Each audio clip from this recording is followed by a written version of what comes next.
So ఈరోజు మనము భగవద్గీత యథాతథము 9వ అధ్యాయము పరమ గుహ్య జ్ఞానము 23, 24, 25 శ్లోకాల సారాంశము.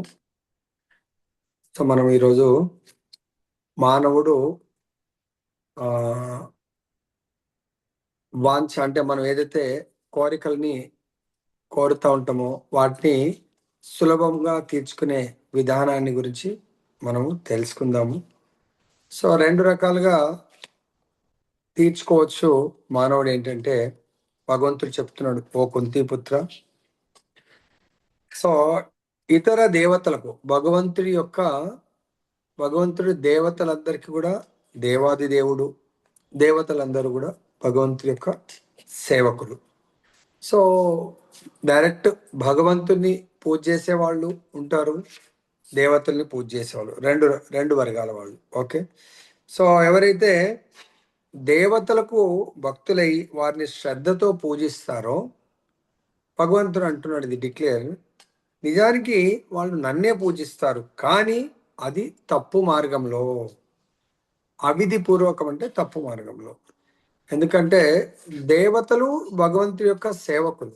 లైక్ ఎట్లయితే మనం మన ప్రజాస్వామ్య ప్రభుత్వం గురించి అంటే కంపేర్ చేసుకుంటే, రాష్ట్రానికి ముఖ్యమంత్రి, దేశానికి ప్రైమ్ మినిస్టర్. సో ముఖ్యమంత్రి అండర్లో చాలా మినిస్ట్రీస్ ఉంటాయి. Like education minister, R&B minister, తర్వాత Panchayati Raj minister, finance minister, home minister, అలా రకరకాలుగా మినిస్టర్స్ ఉంటారు. సో ఈ మినిస్టర్స్ అందరూ కూడా ఎవరి అండర్లో పనిచేస్తూ ఉంటారు? Chief minister. అదేవిధంగా దేశానికైతే ప్రైమ్ మినిస్టర్ అన్నమాట. సో మనం ఒకవేళ ఏదైనా మినిస్ట్రీతో ఏదైనా పని ఉందనుకోండి, 2 రకాలుగా మినిస్టర్తో పని చేయించుకోవచ్చు, లేదా సీఎం ఆర్ ప్రైమ్ మినిస్టర్తో కూడా చేసుకోవచ్చు. కానీ మనకి ఏదైతే ప్రైమ్ మినిస్టర్ గారు ఆఫర్ ఇచ్చారు, లేకపోతే సీఎం గారు పలానా పని గురించి నా దగ్గర డైరెక్ట్ రావచ్చు అని, అప్పుడు ఇంటెలిజెన్స్ ఏం చేస్తారు? ఇమ్మీడియట్గా సీఎం గారి దగ్గరికి వెళ్తారు, లేదంటే ప్రైమ్ మినిస్టర్. ఇది ఎటువంటి అకేషన్స్? కొన్నిసార్లు ముఖ్యమంత్రి వాళ్ళు ప్రజల వద్దకు పాలన అంటే ఆయన్నే డైరెక్ట్ ప్రజలతో వాళ్ళ సమస్యలని చెప్పండి, నేను పరిష్కరిస్తాను. మన్ కీ బాత్ పిఎం గారు అయితే, లేకుంటే వీళ్ళు, సో రకరకాలుగా పేర్లతో వాళ్ళు ప్రజలతో డైరెక్ట్ మాట్లాడే అవకాశం ఉంటుంది. అప్పుడు మనం ఏం చేయొచ్చు? మన సమస్యని డైరెక్ట్ ముఖ్యమంత్రి లేదా ప్రధానమంత్రికి మనం తెలియపరిస్తే ఇమ్మీడియట్గా అన్ని డిపార్ట్మెంట్స్ వాళ్ళు రెడీ ఉంటారు. ఆయన వాళ్ళకి ఆదేశం ఇస్తాడు, ఈ యొక్క సమస్యను సాల్వ్ చేయండి. మరి బుద్ధిమంతులు భగవంతుడు అది మనం ఆ విషయాన్ని తెలుసుకోక వయా ప్రాపర్ మన ఊరు నుంచి, సో ఎడ్యుకేషన్ డిపార్ట్మెంట్ అయితే డిఈఓ గారు, తర్వాత అట్లా ఆయన పైన ఇంకా ఎవరుంటారో వాళ్ళు, తర్వాత కమిషనరు, అలా మళ్ళీ మినిస్టర్ గారి దగ్గరికి, అలా ఫైల్ వెళ్ళే లోపల మనం కావాల్సిన పని అవుతుందో లేదో తెలియదు. కానీ ఎప్పుడైతే డైరెక్ట్గా అనౌన్స్మెంట్ జరిగింది, నాకు డైరెక్ట్ ఏదైనా సమస్య ఉంటే చెప్పండి, భగవంతుడు అదే విధంగా చెప్తున్నారు. సో డైరెక్ట్గా నాకు కాంటాక్ట్లో ఉండండి, నన్ను సేవించండి, అది విధిపూర్వకము. నాకు కాంటాక్ట్ కాకుండా చెప్పినా కూడా మీరు మళ్ళీ త్రూ వయా ప్రాపర్ ఛానల్లో వస్తే అది వాళ్ళు మళ్ళీ నా దగ్గర రావాల్సిందే డిసిషన్ కొరకు, అది అవిధిపూర్వకము అని చెప్పేసి చెప్తున్నారు అన్నట్టు. సో దీనికి మనకి ఎగ్జాంపుల్ చెప్తున్నారు ఆచార్యులు. ఏంటంటే మన ఇంటి ముందు ఒక పెద్ద మామిడి చెట్టు ఉంది. సో ఆ మామిడి చెట్టు ఈసారి మళ్ళీ మంచి మామిడి పళ్ళని ఇవ్వాలి అంటే మనము చెట్టుకి ఏం చేయాలా? చెట్టు మొదట్లో నీళ్లు పోస్తే అది నీరు, ఎండను, గాలిని తీసుకొని మంచి పూత వస్తుంది, మంచి కాత వస్తుంది. కానీ మనం అయ్యో ఇక్కడ కింద అంతా సిమెంట్ చేయించేసి లోతు వరకు తవ్వి మొత్తం అసలు నీళ్ళు నింకకుండా చేసేసి పైన కొమ్మలకు, కాండానికి, తర్వాత ఆకులకు అన్నిటికీ నీళ్లు పోసామనుకోండి, సో ఫలితం ఉండదు. అదే విధంగా మన దేహంతో కూడా ఆచార్యులు పోలుస్తారు. ఈ దేహంలో ఎన్నో ఇంద్రియాలున్నాయి. ముఖ్యంగా మనకు కనబడేటువంటివి 5 జ్ఞానేంద్రియాలు, 5 కర్మేంద్రియాలు అయితే కనబడతా ఉంటాయి. మరి ఈ జ్ఞానేంద్రియాలు, కర్మేంద్రియాలు చాలా యాక్టివ్గా ఉండాలంటే మన అందరం కూడా భోజనాన్ని ఉదరానికి అందించాల. అలా కాకుండా చేతిలో భోజనం పొందాలని చెప్పేసి చపాతీస్ మీద 2 చేతులు అలా ఒక చేయి చపాతీ మీద, ఒక చేయి సబ్జీ మీద పెట్టేసి ఆనందాన్ని అనుభవించలేవు. లేదా కళ్ళు ఆ సబ్జీలను, ఆ వంటలను చూసేసి సో, అవి భోజనం చేయకుండా ఎంతసేపు కొద్దిసేపు ఆనందం ఉంటది. కానీ రియల్ హ్యాపీనెస్ ఎప్పుడు? నోటి ద్వారా ఉదరానికి అందినప్పుడు. అలా ప్రతి ఇంద్రియంతో అలా చూస్తూ, అలా టచ్ చేస్తూ ఉంటే ఆనందించలేము. ఎప్పుడైతే ఉదరానికి వెళ్తుందో, ఉదరం నుంచి అప్పుడు శక్తిగా మారుతుంది. అది నిజమైనటువంటి పద్ధతి. మనం అలా గాకుండా మన రకరకాల కోరికలు సో, కొందరికి సంతానం కలగాలని జెప్పేసి ఒక దేవతను పూజ చేస్తారు. కొందరికి ఆరోగ్యం బాలేదని జెప్పేసి ఇంకో దేవతను పూజ జేస్తా ఉంటారు. కొందరికి రకరకాల ఇంకా ఆహ్, విద్య రావాలని జెప్పేసి సరస్వతి మాతకో, ఇంకేదైనా సమస్యలొచ్చాయి. దాని కొరకు ఇంకో దేవతని పూజ చేస్తా ఉన్నామనుకోండి. సో, ఎంతమందిని మనం ప్రసన్నం జేసుకోగలుగుతాము? దాంట్లో మనకు 7వ అధ్యాయము 16వ శ్లోకంలో చెప్పారు. 4 రకాలైనటువంటి వ్యక్తులు గూడా భగవంతుడి దగ్గరికే వస్తారు. ఎవరు వాళ్ళు? చతుర్విధ భజంతే మాం జనా సుకృతనో అర్జున ఆర్తో జిజ్ఞాసు అర్ధార్థి జ్ఞానీచ భరతర్షభః. ఓ అర్జున, దుఃఖంలో ఉన్నవాడు, చాలా బాధలో ఉన్నాడు, దుఃఖంలో ఉన్నాడు. అతను భగవంతుడిని వేడుకుంటాడు. ఎందుకంటే భజహో రే మన శ్రీనందనందన అభయ చరణర విందరే. భగవంతుడి చరణాలు ఎటువంటి అభయ చరణాలు మనకు అభయ హస్తాన్ని ఇస్తాయి. దానివల్ల మనకు ఎవ్వరితో కూడా భయం ఉండదు. తర్వాత ధనాన్ని కోరేవాడు ధనాన్ని కోరేవాడు కూడా భగవంతుణ్ణి సేవించే వాడి దగ్గరికే ధనం వస్తుంది. ఆ భగవంతుడి ధనం అంటే లక్ష్మి అమ్మవారు. పేద ధనవంతులను చూడదు. సో వాళ్ళ దగ్గరికి వస్తుంది. అంటే ఒకసారి ఏం జరుగుతుందంటే చూడండి, మనం కోరికలను ఏదైనా కోరాలంటే అది భగవంతుని కోరితే శాశ్వతంగా ఉంటుంది. వేరే ఇంకా దేవతల్ని కోరితే ఆ దేవతలే తాత్కాలికమైనటువంటి వాళ్ళు. ఎందుకంటే ఈ బ్రహ్మాండం 14 లోకాలతో కూడుకుని ఉంది. ఆ 14 లోకాల్లో 10 లోకాల వరకు బ్రహ్మ యొక్క పగటి సమయము అంటే 12 గంటల లోపల ఆ బ్రహ్మాండంలో ఉన్న 10 లోకాలు అంటే స్వర్గలోకం వరకు మునిగిపోతుంది. మరిగా ఇటువంటి మునిగిపోయే లోకాలను కోరడం ఎందుకు? ఆ వాళ్ళని వాళ్ళు రక్షించుకోలేనటువంటి దేవతల శరణాగతి పొందడం ఎందుకు అని మనకు చెప్తున్నారు. మరి అదేదో మనకు ధనం కావాలనుకుందాం. ధనం కావాలంటే లక్ష్మీ అమ్మవారిని ఆహ్వానించాల. మరి లక్ష్మీ అమ్మవారు ఎవరింటికి వెళ్తుంది అనేది చూద్దాం. ఒకసారి పూరి జగన్నాథ్‌లో ఒక పేదవాడు, ఆయన వృత్తి ఏంటంటే స్వీపర్. జాడు ఊడ్చుకుంటూ జీవితాన్ని గడుపుతా ఉంటుంది. ఆహ్, ఆ మాతాజీ. సో, లక్ష్మీ అమ్మవారు పొద్దున పూరి జగన్నాథ్ టెంపుల్‌లోంచి వెళ్ళి అలా ఎవరన్నా హ్మ్, స్వామివారి పూజ చేస్తున్నారా? వాళ్ళ ఇంటికెళ్దాము. మంచి ప్రసాదం స్వామివారికి ఆఫర్ చేస్తున్నారా అని చూస్తే, చాలామంది పొద్దున పూట లేవ కూడా లేవలేదంట. పొద్దున్నే బ్రహ్మముహూర్తంలో లేసి ఎవరు స్వామివారి పూజ చేస్తున్నారు అని మొత్తం వివరిస్తుంటే ఎవరు కూడా లేవలేదు. చలికాలం మంచిగా చలికి కప్పుకొని పడుకున్నారంట. కానీ ఒక్క స్వీపర్ పాపం పొద్దున్నే లేసి జాడు ఊడ్చే పని ఉంటది కదా! రోడ్లు ఊడవాలి, చేయాలి. సో, వాకిళ్ళు ఊడాలి.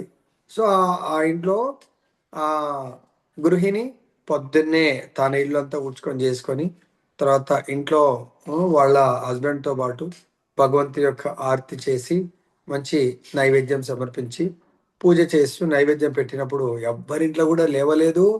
సో, భగవంతుడి ఆరతి కాలేదు. ఏం చేయలేదు. అప్పుడు వీళ్ళ ఇంట్లో ఆరతి అవ్వగానే సో, వాళ్ళు ప్రే చేస్తున్నారు. అమ్మా లక్ష్మి, సో, జగన్నాథ వచ్చి ప్రసాదం తీసుకోండి అని. అప్పుడు లక్ష్మి అమ్మవారు వాళ్ళ ఇంట్లోకెళ్ళింది. పేదవాళ్ళు వాళ్ళు. సో, వాళ్ళ ఇంట్లోకి వెళ్ళి, "నువ్వు ఫోటో ప్రతిమ నా యొక్క విగ్రహానికి కాదు, స్వయంగా నేనే వచ్చాను. ఇప్పుడు నాకు మంచి ప్రసాదం పెట్టండి." అంటే చూడండి, మనం అడిగేదేదో స్వయంగా స్వామివారిని అడిగితే లక్ష్మీ అమ్మవారే రావడం జరిగింది. అప్పుడు లక్ష్మీ అమ్మవారికి రకరకాల వంటలు మంచిగా వండి, నాకు స్వయంగా భోగ్ ఆఫర్ చేయండి అంటే చేస్తారు. ఈ లోపల బలరాముడు గూడా అలా విహరించొద్దామని చూస్తారు. తిరుగుతా పోతా ఉంటే లక్ష్మి కనబడలేదు ఇంట్లో. ఎక్కడెళ్ళింది అని చెప్పి అట్లనే మనకు కూడా మార్నింగ్ పూట వాకింగ్ అలవాటు ఉంటది గదా!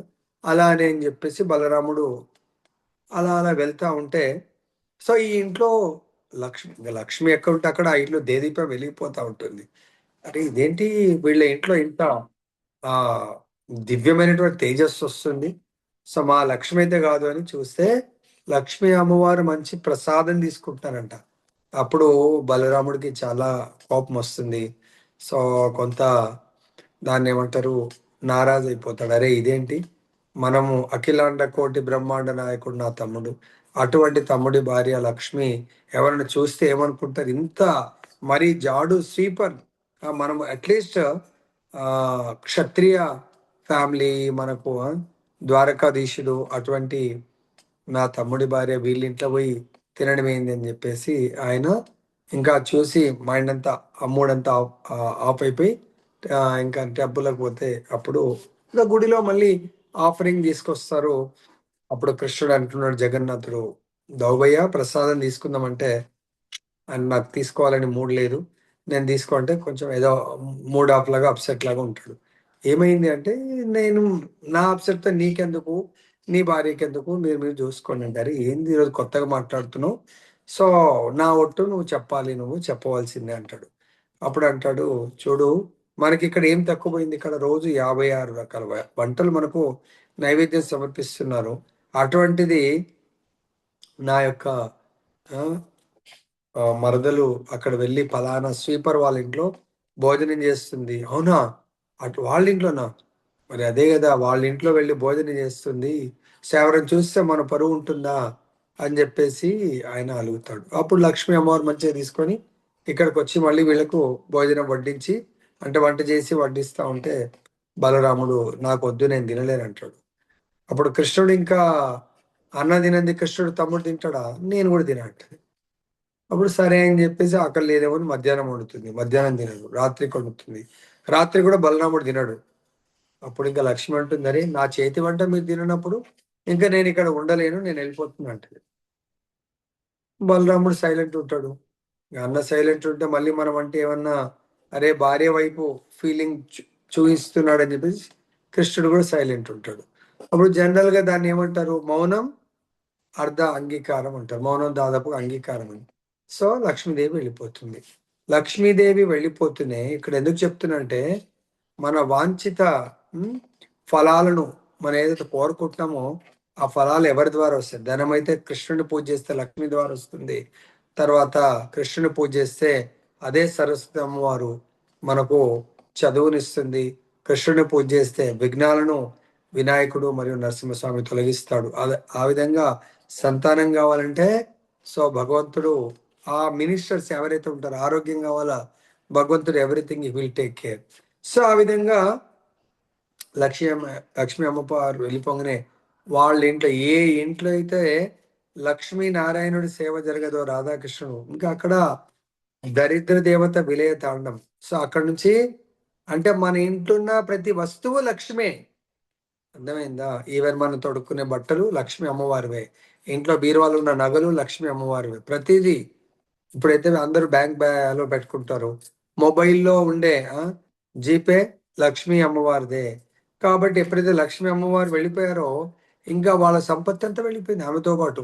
ఈవెన్ వాళ్ళు బంగారు పరుపులు, బంగారు మంచాలు అవి కూడా వెళ్ళిపోయినాయి, బట్టలు పట్టు వస్త్రాలు అవి కూడా వెళ్ళిపోయినాయి. అప్పుడు అంటే ఇది మనందరికీ కూడా ఒక లీల చూయించడానికి. అప్పుడు కృష్ణ అంటాడు, భోజనం పెట్టేవాళ్ళు లేరు, పూజారులు కూడా వెళ్ళిపోయారు, వంట లేదు. సో రాత్రి అయిపోయింది, వీళ్ళు సరే అని ఊరుకున్నారా. ఆ రోజు 3 పూటలు ఉపవాసం, నెక్స్ట్ డే ఆమెకి ఆకలి అవుతుంది. నెక్స్ట్ డే ఎవరు మంగళారతి చేసేవాళ్ళు లేరు, సో ఎవరు మేల్కొల్పేవాళ్ళు లేరు, భోగాఫర్ చేసేవాళ్ళు లేరు. ఇదేంటి. అప్పుడు బలరాం అంటాడు, కృష్ణ మనకేంటి ఇటువంటి పరిస్థితి వచ్చింది, మనకి ఎవరు అసలు చూసేవాళ్ళు లేదు, మేలుకొల్పేవాళ్ళు లేదు, ఆర్తి చేసేవాళ్ళు లేదు, ప్రసాదం ఇచ్చేవాళ్ళు లేరు, ఇలాగైతే కష్టమే అని చెప్పేసి వాళ్ళు ఏం చేస్తారు, సో అక్కడ పూరిలో వైకుంఠ ద్వారం అనే ప్లేస్ ఉంటుంది, అంటే సముద్రం దగ్గర ఉంటుంది. అక్కడ చాలా మంది పేదవాళ్ళు కూర్చుంటారు. అయితే అక్కడికి యాత్రికులు వచ్చి భోజనము, డబ్బులు అవన్నీ వేస్తూ ఉంటారు. సరే అని మారు వేషంలో ఒక చిన్న పిల్లల్లాగా అక్కడ పోయి కూర్చుంటారు. సరే ఏదో లీల ఇది భగవంతుడి, ఫుడ్ కావాలి కదా అది. అప్పుడు అక్కడ కూర్చుంటే పాపం ఒకతను చూసి చాలా చిన్న పిల్లలు ఉన్నారు, పేదవాళ్ళు ఉన్నారని చెప్పేసి సో వాళ్ళకు కొంత ఉప్మా టైప్ ప్రసాదం వేస్తారు. అప్పుడు లక్ష్మీ అమ్మవారు చూస్తారు ఆ విషయాన్ని. సో వీళ్ళ ఇంటికి వచ్చేస్తుంది. ఎవరు? ఈ స్వీపర్ వాళ్ళ ఇంట్లో ఉంటుంది అక్కడే. అయితే చూసి వీళ్ళకి ఫుడ్ ఎట్లా వస్తుంది అని చెప్పేసి పవన్ దేవుడికి ఆదేశం ఇస్తుందంట. ఏ పవన్ దేవ్, మొత్తం గాలికి వాళ్ళ వాళ్ళ ప్లేట్లో ఉన్నంత కొట్టుకొని పోవాల. అప్పుడు వాళ్ళు అలా తీసుకుందాం ఇంకా ప్రసాదం అనేప్పటికీ పవన్ దేవ్ ఒక గట్టి గాలి వచ్చింది. గాలిలో ఆ ప్లేట్ ఉప్మాతో సహా ఎగిరిపోతుంది. అప్పుడు కృష్ణుడికి అర్థమవుతుంది ఇది లక్ష్మి యొక్క ఆ లీల చమత్కారం ఇది అని చెప్పేసి. బలరాముడు కూడా అర్థమవుతుంది. సరే కృష్ణ, ఏదైతే ఏమైంది పోనీ, ఇంక ఎంతైనా మన ఇంటి ఆడపడిచే కదా, పోనీలేగా మనాయించుకోరా, ఇంకా లాభం లేదు. ఇలా అయితే మనం రోజు పస్తులు ఉండాల్సిందే. మనం ఉన్నప్పుడు మనకు వాల్యూ తెలియలేదు. సో కాబట్టి అంటే కృష్ణుడు దాని గురించే వెయిట్ చేస్తున్నాడు. కృష్ణుడు సో తన యొక్క భార్యలను మనాయించడంలో ఎక్స్పర్ట్ కృష్ణుడు. సో కాబట్టి అన్నగారి దగ్గర పర్మిషన్ వచ్చింది కాబట్టి కృష్ణుడు మారువేషంలో వాళ్ళ ఇంటికి వెళ్తాడు. సో వాళ్ళ ఇంటికి వెళ్తే వాళ్ళు పాపం మంచి ఉన్న దాంట్లో అన్నదానం చేస్తూ ఉంటారు. అప్పుడు వాళ్ళు అందరు కొంతమందిని పిలిచి భోజనం పెడతా ఉంటే అప్పుడు లక్ష్మీ అమ్మవారు అంటే లేదు, అతన్ని పైకి పిలిపించండి అని చెప్పేసి అప్పుడు లక్ష్మీ అమ్మవారు స్వయంగా వండి అప్పుడు కృష్ణుడికి నైవేద్యం పెడుతుంది. అప్పుడు కృష్ణుడు భోజనం చేసి అప్పుడు ఇద్దరు కలిసి ఇలా ఇలా జరిగిందని చెప్పేసి మళ్ళీ లక్ష్మీ అమ్మవారిని ఇంకొకసారి ఇలా జరగకుండా చూస్తామని చెప్పేసి లక్ష్మీ అమ్మవారిని తీసుకొని వెళ్ళడం జరిగింది. ఇక్కడ ఆ లక్ష్మీ అమ్మవారు రాగానే మొత్తం ధనము, ధాన్యము, ఎంతో కోలాహలము, సో ఎంతో మందికి ప్రసాదము వాళ్ళు పంచుతా ఉన్నారు. సో అక్కడ టెంపుల్ స్వయంగా జగన్నాథ్ టెంపుల్ మొత్తం ఏమీ లేకుండా అయిపోయిందంట. సో అదేవిధంగా ఇక్కడ అంటే మనము భగవంతుని కోరుకుంటే, భగవంతుని సేవిస్తే, రోజు మంగళారతి పేదవాడు కానీ నిత్య నియమం ప్రకారము భగవంతుని సేవించేవాడంట. సో కాబట్టి అటువంటి వాళ్ళ దగ్గర లక్ష్మీ అమ్మవారు వచ్చి స్వయంగా కూర్చొని ప్రసాదం తీసుకుంటాం. అంటే దీన్ని బట్టి మనకి ఏదైనా కోరికలు ఉంటే ఆ కోరికలు తీర్చుకోవడానికి మనం భగవంతుని ఆశ్రయించాలి, కానీ మిగతా దేవతలను ఆశ్రయిస్తే అవి వాళ్ళు కూడా మళ్ళీ నా పర్మిషన్ లేనిది ఏమీ ఇవ్వరు. కానీ అటువంటి ప్రతిఫలాలను మనము అవిధి పూర్వకంగా మనం సేవ చేస్తూ పొందుతున్నాం. కాబట్టి ఇక్కడ ఏమంటున్నాడు భగవంతుడు, నేను సమస్త యజ్ఞాలకు భోక్తను. మీరెవరైనా మీకు తోచిన దేవతలకు ఒకవేళ యజ్ఞం చేసినా ఆ యజ్ఞానికి నేనే భోక్తను. మళ్ళీ మీరు ఆయన పేరు పిలిచి ఆయనకి ఏదైనా సమర్పించాలన్నా అది మళ్ళీ ఆయన ద్వారా నాకు వస్తుంది, మళ్ళీ నా ద్వారా ప్రసాద రూపంలో వెళ్తుంది. కాబట్టి నేనే సమస్త యజ్ఞాలకు భోక్తను, ప్రభువును. అందుకే నిజమైన దివ్య స్వభావం గుర్తించని వారు, అంటే ఈ విషయాన్ని గుర్తించని వారు నా సుఖం, నా శాంతి, నా ఉన్నత స్థితి పొందలేరు. దీనికి మనకు 5వ అధ్యాయము 29వ శ్లోకంలో చెప్పడం జరిగింది. ఏమని చెప్పారు? భోక్తారాం యజ్ఞ తపసాం సర్వలోకమహేశ్వరం సుహృదం సర్వభూతానాం జ్ఞాత్వా మాం శాంతి మృచ్చతి. సో ప్రతి మానవుడు అన్ని యజ్ఞాలకు, సమస్త యజ్ఞాలకు, తపస్సులకు చరమ భోక్త, అల్టిమేట్ ఎంజాయర్ భగవంతుడు అని భావించాలి. తర్వాత సకల లోకాలకు, దేవతలకు పరమ ప్రభువుగా మనము గుర్తించాలి. అంతేకాకుండా మనందరికీ సకల జీవులకు ఉపకారిగా, అంటే మేలు చేసేవాడిగా, మరియు మన మేలును కోరేవాడిగా, మేలు చేసేవాడు, మేలును కోరేవాడు అని ఎవరైతే తెలుసుకుంటారో వాళ్ళు ఈ భౌతిక క్లేశాల నుంచి వాళ్ళు దూరుడవుతారు. అంటే భౌతిక క్లేశాలను తప్పించుకోగలుగుతారు. అంతేకాకుండా అంత్యమున వాళ్ళు నా యొక్క దివ్య స్వభావాన్ని పొందుతారు. ఎవరైతే భగవంతుని ఈ విధంగా గుర్తించలేరో వాళ్ళు దివ్య స్వభావం అంటే భగవంతుని యొక్క రూపాన్ని, సారూప్య, సాలోక్య, కానీ భగవంతుని ఆ విధంగా లేని వాళ్ళు పతనం అవుతారని భగవంతుడు ఇక్కడ బోధిస్తున్నారు. అంటే మనం ఏది చేసినా మన జీవిత పరమ లక్ష్యమే భగవంతుడిగా పెట్టుకొని ప్రతిరోజు మనకు ఆనుకూల్యైన కృష్ణానుశీలనం భక్తి రుత్తమం. సో మనము కృష్ణుడి యొక్క అనుకూలమైనటువంటి సేవలు చేస్తూ కృష్ణుడి యొక్క మనకు అనుకూలంగా ఉన్నటువంటి సేవలు చేయడం కాదు. సో మనకు ఆల్రెడీ 17వ అధ్యాయంలో చెప్పడం జరిగింది. సో మన యొక్క జీవితానికి 4 రకాలైనటువంటి పిల్లర్స్ ఉంటాయన్నట్టు. ఆ పిల్లర్స్ మనం చాలా జాగ్రత్తగా కాపాడుకుంటూ జీవించాలి. ఏంటి ఆ 4 ముఖ్యమైన విషయాలు? ఆహారము. మనము ఆహారం అనే పిల్లర్‌ని రక్షించుకోవాలి. లేదంటే అది పడిపోయిందంటే అంతే. అంటే మరి ఎలా పడిపోతుంది? భగవంతుడు 3.13లోనే చెప్పారు. యజ్ఞశిష్టాశిన సంతో ముచ్యంతే సర్వకిల్విషై భుంజతే తే త్వగం పాప ఏ పచంతి ఆర్త కారణాత్. మీ పిల్లలు పడిపోవాలంటే నాకు నైవేద్యం సమర్పించినటువంటి ప్రసాదాన్ని భుజించండి. అది మీరు రోజు పాపాన్ని భుజిస్తూ భుజిస్తూ పతనం అయిపోతారు. కాబట్టి ఈ యొక్క భోజనము లేదా ప్రసాదము అనేదాన్ని కేవలం భగవత్ ప్రసాదాన్ని తీసుకుంటే ఒక పిల్లర్ స్ట్రాంగ్ అయిపోతుంది. రెండవ పిల్లర్ యజ్ఞాలు. ఇక్కడ భగవంతుడు యజ్ఞాలకు భోక్త అంటున్నాడు. మరి మనము యజ్ఞము అంటేనే భగవంతుడు. మరి కలియుగంలో ఎటువంటి యజ్ఞం చేయాలా? మనము హరినామ జప యజ్ఞం. హరే కృష్ణ హరే కృష్ణ కృష్ణ కృష్ణ హరే హరే హరే రామ రామ రామ హరే హరే. అది ఇండివిజువల్ గా మనం జపమాలతో చేసేదాన్ని జపాయజ్ఞం అంటారు. అందరం కలిసి ఇదే హరే కృష్ణ మంత్రాన్ని హరే కృష్ణ హరే కృష్ణ కృష్ణ కృష్ణ హరే హరే హరే రామ రామ రామ హరే హరే. ఈ విధంగా కీర్తన చేస్తే అందరు కలిసి సంకీర్తన యజ్ఞం అంటారు. ఇది చాలా సులభము. ఈ సంకీర్తన యజ్ఞాన్ని ఎవరైతే చేస్తారో అది చాలా ఉత్తమమైనటువంటి యజ్ఞం. అందు గురించి కలియుగంలో ఏంటి? ప్రసాదము, యజ్ఞము, సంకీర్తన యజ్ఞం లేదా జప యజ్ఞం. రెండవ మనము పిల్లర్ని మనం కాపాడుకుంటాము. మూడవ పిల్లర్ ఏంటి? తపస్సులు. సో ప్రతి యుగంలో ఉంటుంది. సో తపస్సులు ఏంటి? ఈ 3 రకాలు: శారీరక తపస్సులు, మానసిక తపస్సులు, వాక్కు తపస్సు. శారీరక తపస్సు అంటే ఈ శరీరముని ప్రతి 365 డేస్ ఫుల్గా 3 పూటలు పెట్టకూడదు. దీనికి ఏకాదశి మన కొరకు వచ్చింది వ్రతం.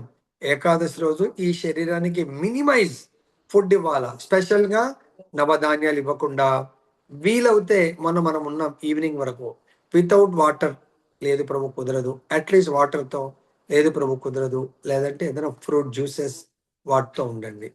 సో ఆ విధంగా ఏకాదశి, కృష్ణాష్టమి, రాధాష్టమి, బలరాం జయంతి, గౌర్ పూర్ణిమ, శ్రీరామనవమి, నరసింహ జయంతి, ఈ విధంగా నిత్యానంద త్రయోదశి, ఎన్నో ఫెస్టివల్స్, ప్రభుపాద అపీరెన్స్ డే, వీటికి శరీరానికి కొద్దిగా ఆహారాన్ని ఇవ్వకుండా ఫాస్టింగ్ ఉండాలి. అది మనకు తపస్య అంటారు. అంతేకాకుండా ఈ శరీర తపస్య బృందావన్ వెళ్ళాము, బృందావన్ పరిక్రమ, గోవర్ధన్ పరిక్రమ, బ్రజమండల్ పరిక్రమ, మాయపూర్ నవదీప్ పరిక్రమ, తిరుపతి వెళ్ళాం, కాలినడకన, అంటే ఆరోగ్యం బాగుంటాయి కాలినడకన వెళ్ళటము, ఇది శరీరానికి. అంతేకాకుండా ప్రతి సత్సంగానికి వెళ్ళటం ఈ శరీరంతో అక్కడికి వెళ్ళి సాధువుల యొక్క ఫిజికల్ సత్సంగాన్ని మనం తీసుకోవటము, ధామాలకు వెళ్ళటము, అది శారీరక తపస్య.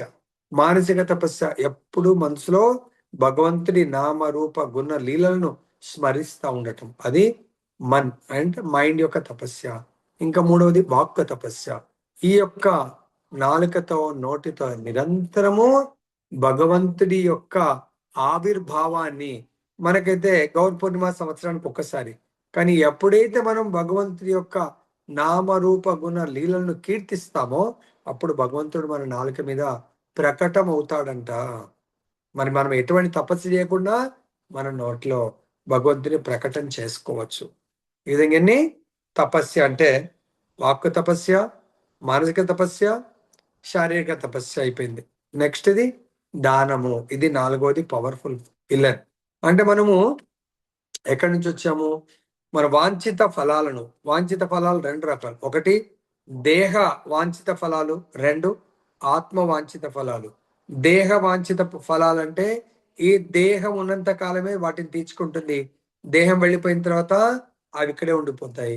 కానీ ఆత్మ వాంఛిత ఫలాలంటే ఆత్మ ఎప్పుడు భగవంతుడి సేవ కోరుకుంటుంది, భగవంతుడి నామాన్ని కోరుకుంటుంది, తర్వాత భక్తుల సాంగత్యం కోరుకుంటుంది, భగవంతుడి ధామంలో నివసించాలని కోరుకుంటుంది. అది మనతో బాటే వస్తుంది. శరీర వాంఛిత ఫలాలు ఇక్కడే ఉండిపోతాయి. కొన్నిసార్లు శరీర వాంఛిత ఫలాలు తీరొచ్చు, తీరకపోవచ్చు. అవి తీరని లోటుగా అలానే ఉండిపోతాయి. కానీ ఆత్మ వాంఛిత ఫలాలను మనం ఎప్పుడైతే పొందాలనే కోరిక పెట్టుకుంటామో, మన యొక్క గోల్ గాని, మన సంపత్తి గాని అది శాశ్వతంగా ఉంటుంది. ఇంకా ఫైనల్ శ్లోకంలో ఏం చెప్తున్నారంటే, ఎవరైతే ఎంత చెప్పినా వినకుండా దేవతలనే పూజ చేస్తూ జీవితాన్ని గడిపితే అంత్యకాలంలో వాళ్ళు దేవతలలో జన్మిస్తారు. ఇంకా కొంతమంది ఎంత చెప్పినా పితృదేవతలను తప్ప వేరే వాళ్ళు పూజ చేయరు. పితృదేవతలే లక్ష్యంగా పెట్టుకొని పూజ చేస్తూ చనిపోతే పితృదేవతల చెంతకు చేరుతారు. ఇంకా మూడవ రకం వాళ్ళు భూత ప్రేతాలను పూజ చేస్తూ ఉంటారు. అట్టివారు వాళ్ళ లోకాల్లో జన్మిస్తారు. లాస్ట్ ఇంకా నన్ను ఎవరైతే పూజిస్తూ ఉంటారో నిత్య నిరంతరము నా లోకానికి రావడం గ్యారంటీ అని భగవంతుడు ఇక్కడ చెప్తా ఉన్నాడు. దేంట్లో చెప్పారంటే, సో ఇదే అధ్యాయంలో 34వ శ్లోకంలో మనం భగవంతుడి లోకం ఇది నిజమైన వాంఛిత ఆత్మ యొక్క శాశ్వత వాంఛిత, అది ఇంకా దాన్ని మించినటువంటి కోరిక లేదు. ఏంటది? భగవంతుని పొందటం. ఏ విధంగా పొందగలుగుతాం అంటున్నాడు భగవంతుడు ఇక్కడ. మన్మనాభవ మద్భక్తో మధ్యాజీ మాం నమస్కురు మామే వైశ్యసి యుక్త్వైవం ఆత్మానం మత్పరాయణ. భగవంతుడు 4 పనులు చేయమంటున్నాడు. నీ మనసును సదా నా గురించి ఆలోచించడంలోనే నిమగ్నం చేయుము. నంబర్ 2, నాకు భక్తుడవు కమ్ము. నంబర్ 3, నాకు నమస్కరించము. నంబర్ 4, నన్ను పూజించము. ఈ 4 జీవితం మొత్తం ప్రాక్టీస్ చేస్తే అప్పుడు నీవు పూర్తిగా నా యందు సంలగ్నమై నన్ను తప్పకుండా చేరుకుంటావని భగవంతుడు చెప్తున్నాడు. తర్వాత ఇక్కడ అంటే భక్తులు ఏం చేస్తారంటే కేవలము దేవదేవుణ్ణి అర్చించే విశుద్ధ భక్తుడు వైకుంఠ లోకాలను కానీ కృష్ణ లోకాన్ని నిస్సందేహంగా పొందుతాడు. దేవతలను అర్చించడం ద్వారా మనిషి స్వర్గలోకాల్ని పొందొచ్చు, లేదా పితృదేవతలను అర్చించే వాళ్ళు పితృలోకాలు. ఈ విధంగా భూత ప్రేతాలంటే ప్రేతాల్లో జన్మిస్తారు. తర్వాత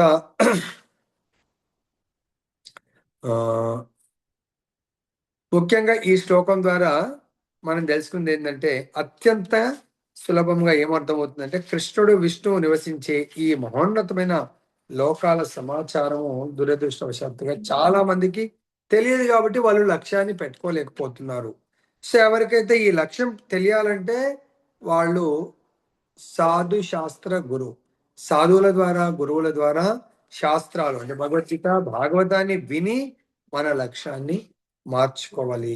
మరి ఆ లక్ష్యాన్ని ఎవరు తాత్కాలికంగా పొందుతారు, దాని నుంచి పతనం అవుతారంటే ఈ బ్రహ్మాండంలో ఉన్నటువంటి స్వర్గలోకాలను దేవతల పూజ చేస్తూ పొందితే వాళ్ళు ఆ పీరియడ్ అయిపోయిన తర్వాత స్వర్గలోకమే మునిగిపోతుంది. అటువంటప్పుడు వాళ్ళు కూడా మునిగిపోతారు. అంతేకాకుండా నిరాకారవాదులు వాళ్ళు బ్రహ్మజ్యోతి నుండి కూడా పతనము చెందే అవకాశం ఉంటుంది.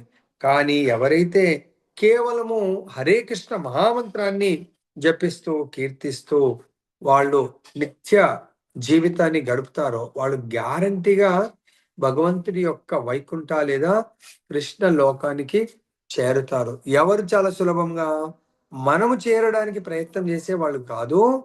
సో మనతో పాటు ఇతరులందరినీ కూడా పంపించడానికి ఎవరైతే ప్రయత్నం చేస్తారో వాళ్ళు భగవద్ధామం చాలా సులభంగా చేరుకుంటారు. కాబట్టి ఇక్కడ మనము వాంఛిత ఫలాలు దేహానికి ఉంటాయి, అవిటిని కూడా భగవంతుడినే కోరుకోవాలా. అప్పుడు భగవంతుడు ఈ దేహ ఫలాలను ఇస్తాడు, మనం ఏది కోరితే అది ఇస్తాడు. లాస్ట్ గా ఒక లీల చెప్పి ముగిస్తాడు. భగవంతుడు ఏ తామాం ప్రపద్యంతే తాంస్తైవ భజామిహం. తిరుపతికి అంటే మనం ఎటువంటి కోరికను కోరితే దానికి తగ్గట్టుగా కోరికలు నెరవేర్చడం కాదు, మనకు ఆ కోరికలను అనుభవించడానికి భగవంతుడు అన్ని ఏర్పాట్లు చేస్తాడు. తిరుపతికి పుణ్యాత్ములు వెళ్తారు, భక్తులు వెళ్తారు, దొంగలు వెళ్తారు, అన్ని రకాల వాళ్ళు వెళ్తారు, మోసగాళ్ళు వెళ్తారు. అయితే ఒకసారి ఏమైందంటే ఒక దొంగ వాళ్ళ ఊర్లో చిన్న చిన్న దొంగతనాలు కాస్త మంచి పెద్ద దొంగతనాలు అలా చాలా ఎక్స్‌పర్ట్ దొంగతనం అయిపోయి, అతను స్టేట్ లెవెల్ దొంగగా మారి మంచిగా ఒక అఫీషియల్ దొంగగా మారి ఎంతో మందిని మోసం చేస్తూ సుఖాలను అనుభవిస్తాడు. సో, ఆయనేం చేస్తారు ఎవరో చెప్తారు, "అరే! ఒట్టి డబ్బులుంటే ఏం లాభం ఉంటది? ఇంట్లో ఒంటరిగా అనుభవించలేడు సుఖాన్ని." అప్పుడు ఒక భార్యని పెళ్లి చేసుకోవాలనుకుంటాడు. కానీ ఆయనకి ఎవరు పిల్లనివ్వట్లేదు. అప్పుడు ఎవరో చెప్తారు, "తిరుపతి బాలాజీకి వెళ్లి మంచిగా మొక్కో. నీకు భగవంతుడి యొక్క కృప వల్ల నీ కోరిక నెరవేరుతుంది." అప్పుడు భగవంతుడి దగ్గరికి వెళ్లి మంచిగా గుండు అది తీసుకొని భగవంతుని వేడుకుంటాడు, "స్వామి, నేనైతే మీ ఆశీర్వాదంతో స్టేట్ లెవెల్ దొంగగా మారిపోయాను ఇప్పటివరకు పట్టుబడకుండా. నాకు అట్‌లీస్ట్ నాకంటే ఒక స్టెప్పు ఎక్స్‌పర్ట్ ఉండాలా. మంచిగా పైననే ఉండాలనుకుంటున్నాను. కాబట్టి అటువంటి దొంగ భార్యని నాకు ప్రసాదించండి." భగవంతుడు తదాస్తు అంటాడు. భగవంతుడు మీరు ఎటువంటి కోరితే వద్దు అన్నా గూడా మీరు ఒప్పుకోవట్లేదు గదా! దొంగతనం చేసే ప్రతిసారి భగవంతుడు వద్దంటున్నాడు. కానీ మనము వినలేకపోతున్నాము. చైత్య గురు రూపంలో, ఇతరుల ద్వారా, సో, పోలీస్ వాళ్ళ ద్వారా, టీవీలో హెచ్చరిస్తా ఉంటారు. వినలేము. ఓకే. నీ కర్మ ఫలాన్ని నువ్వు అనుభవించు అని జెప్పేసి వచ్చేసరికే నిజంగానే ఆయనకు ఒక మంచి దొంగ భార్య ఇంటికి రావడం, సంబంధం చేసుకుంటారు. అప్పుడు ఇద్దరు కలిసి నేషనల్ లెవెల్ అంటే ఇండియా లెవెల్ మంచి పేరు, ప్రతిష్ట సంపాదించిన దొంగలవుతారు. అప్పుడు ఇద్దరు ఎంతకాలం సుఖంగా ఉంటారు సంతానం లేకుండా? ఇద్దరు కలిసి మళ్ళా భగవంతుడి దగ్గర, "స్వామి, మాకొక మంచి కుమారుడిని ప్రసాదించు. వాడు ఇంటర్నేషనల్ దొంగగా కావాలా? అది మా కోరిక." ఇద్దరిది ఒకే కోరిక. సరే అని చెప్పేసి భగవంతుడు మన మనం పతనం అవ్వాలనుకుంటే ఏమనుకుంటాడు? ఓకే. కానీ వీళ్ళు చేసిందేంటంటే అట్‌లీస్ట్ దేవతలకు గాకుండా డైరెక్ట్ భగవంతుడిని అప్రోచ్ అవుతా ఉన్నారు. భగవంతుడు ఎక్కడో ఒక దగ్గర లెసన్ నేర్పిస్తాడనుకోండి. అప్పుడు నిజంగానే ఆమెకు ప్రెగ్నెన్సీ వస్తుంది. డెలివరీ సమయం వస్తుంది. అప్పుడు వాళ్ళ కోరికేంటి? International criminal అవ్వాల. వాడు పుట్టుకతోనే సో, ఒక నర్స్ ఎవరైతే ఉంటారో వాడిని తల్లి గర్భం తీయడానికి దానికి హెల్ప్ చేస్తే, వాడు పుట్టిన తర్వాత ఒక రైట్ హ్యాండ్ ఇలా గట్టిగా బిగించి ఉంటాడంట. దొంగలకు ముఖ్యంగా రైట్ హ్యాండేనే. అప్పుడు వాళ్ళు చాలా చింతపడతారు. ఏంది వీడు రైట్ హ్యాండ్ ఓపెన్ చేయటం ఇలా అతుక్కపోయినట్టు అయిపోయింది. డాక్టర్లు ఎంత ప్రయత్నం చేసినా గూడా లాభం లేకుండా పోతుంది. అప్పుడు అక్కడున్న హాస్పిటల్ వాళ్ళంటారు, "మీ యొక్క పరిస్థితి ఏంటి? ఏం కథ?" అంటే, "సో, మాకిట్లా ఈయన ఉంటే బావుంటది. చాలా డబ్బుందంటే." "ఎంతకైనా మంచిది సైకియాట్రిస్ట్‌కి చూయించండి" అంటే వాళ్ళు తీసుకెళ్తారు. ఆయన అడుగుతాడు, "మీరేం జేస్తారు? మీరేం జేస్తారు? ఒరిజినల్‌గా చెప్పండి." అప్పుడు చెప్తారు, "మేము చిన్నతనం నుంచి ఇలా ఇలా వచ్చాను. నేనొక పెద్ద దొంగగా ఉండే. సో, ఇలా కోరుకున్నాము ఇద్దరు కలిసి." ఓహో! అయితే ఇది చాలా చిన్న పనే. మీ అబ్బాయిని చెయ్యి తెరిపించడము. దానికొకటి మంచి నెక్లెస్ ఒక్కటి తీసుకురండి నాకు. అవి బోలెడుంటాయి మా దగ్గర నెక్లెస్. ఎంతోమంది దగ్గర కొట్టేసినాయి. మంచి గొప్ప గొప్ప జ్యువెల్లరీ షాప్‌లో కొట్టేసినయండి. సరే, ఒక నెక్లెస్ తీసుకొస్తే అది తీసుకొని డాక్టర్ గారు ఆ అబ్బాయి ముందు ఇలా ఇలా ఊపుతాడు. అప్పుడు ఊపంగానే ఆ అబ్బాయి ఏం చేస్తాడు? టక్కన చెయ్యి తెరిసి ఇలా ఆ గొలుసుని పట్టుకుంటాడు.